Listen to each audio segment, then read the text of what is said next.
Our business started in 1911, so in 1918 when the Spanish flu hit, my great-grandfather always told my father that he smoked a stogie and drank whiskey, and that kept the Spanish flu away. I would have never thought in my lifetime that there would be a pandemic. All the funeral homes were extremely busy. End of November, December, and January, we were just really tired out. So normally those months are busy, but this like tripled everyone's business during those months.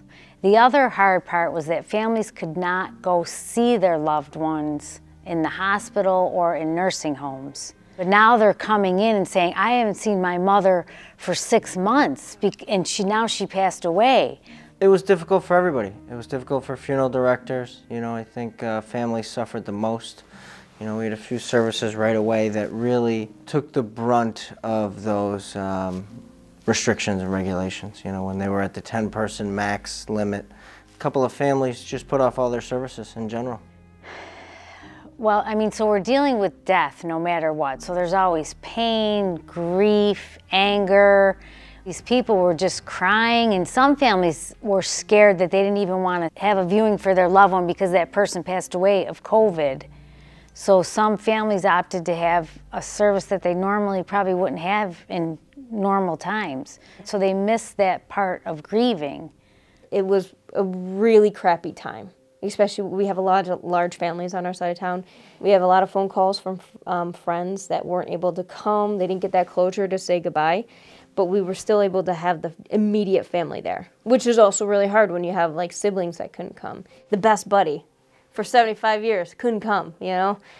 And you're just like, I'm sorry. They know you can't do anything. A lot of really, really sad people this year. We had to do it. This was our job, so I wasn't scared. I mean, I felt bad for these families that they couldn't have the services that they expected. Obviously, we did the masks. There was a problem getting caskets, gloves, even to get death certificates. More recently, caskets have been the issues. We are lucky because we have a bigger facility, so we have a bunch of caskets here on hand. We were less risk of getting it from the deceased person. It was more about like your loved one passed away and you don't realize you have it, and I'm sitting with you for another 3 hours. We luckily never got sick, thank God. So you just put that big front on and put it behind you and play with your dog and love your husband and family, and right?